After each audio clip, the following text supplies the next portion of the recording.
तर कायच आज हांव वतात मुर्डेश्वर आणि खूप दिसान म्हटलो आजचो ब्लॉग कोंकणीन करूया. तर हांवूय 2 वरांचेर रेडी जावन पावलो काणकोण रेल्वे स्टेशनार आणि हे जे आसा आमचे सगळे फ्रेंड. तर काणकोण रेल्वे स्टेशनार पावून सगळ्यात पयलीं आमी आमच्यो मुर्डेश्वर वचपाच्यो ट्रेनीच्यो घेतात टिकेट्यो आणि 2:45 वरांचेर आमची ट्रेन येतात आणि आमकांय ट्रेनीन वचून बसपाक मेळटा. तर हांगासर ट्रेनीन खावपाक आमच्या खातीर केक आणि पॅटीस हाडले तर आमी तेय खातात आणि ते खावन जालें म्हणटकच ठीक 5 वरांचेर आमी पावता मुर्डेश्वर रेल्वे स्टेशनार. पण आमी ट्रेनीचो रॉंग डबो सिलेक्ट केल्ल्यान आमकां तितून च्याव बीन कांयच येना, तशें लागून आमी स्टेशनार पावून च्याव पितात आणि मागीर ऑटो घेवन आमी येतात देवळा कडेन येवपाक. तर मागीर आमी पावतात देवळा कडेन. मागीर आमचें मेन काम आशिल्लें म्हणटा तें रूम पळोवपाचें.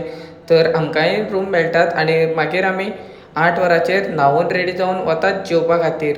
तर चलत चलत आमी वतात जेवपा खातीर हॉटेल सोदपाक. पूण फर्स्ट आमी जितून गेल्ले तितून खूब गर्दी आशिल्ली, त्या कारणान आमी मागीर येतात दुसऱ्या हॉटेलान. तर हांगा येवन सगळ्यात पयलीं ऑर्डर दितात आणि आमी मागीर बसतात. कांय वेळान आमची जेवणाची ऑर्डरूय येतात आणि आमी लागतात जेवपाक. आणि कांयच मुर्डेश्वर ट्रिपचो फूल व्लॉग म्हाज्या यूट्यूब चॅनलार येतलो, तर तेचे खातीर सबस्क्रायब करपाक विसरूं नाका. तर सगळें जेवण जालें म्हणटकच आमी मागीर म्हणटात बिचीर थोडो वेळ भोंवपाक या. तर आमी मागीर पावतात बिचीर भोंवपाक. तर हेय म्हणटा की आपल्याक कँडी फ्लॉस खावपाक जाय. तर आमी एक कँडी फ्लॉस घेतात आनी खातात आणि मागीर काय थोडो वेळ आमी बिचीर भोंवून येतात आमच्या रुमान येवपाक. तर सगळ्यात पयलीं आमी जनरल स्टोराचो वचून घेता आमकां पिवपा खातीर उदकाची बाटली. आणि कांयच आमी देवाचें दर्शन जें आसा तें फाल्यां घेतलें. आणि फाल्यांचो व्लॉग पळोवपा खातीर सबस्क्रायब आनी फॉलो नक्की करा. आणि मागीर आमी येतात आमच्या रुमान येवपाक. तर आय होप तुमकां हो धाकटोसो व्लॉग आवडलो आसतलो. सबस्क्रायब आनी फॉलो नक्की करा. फाल्यां मेळुया.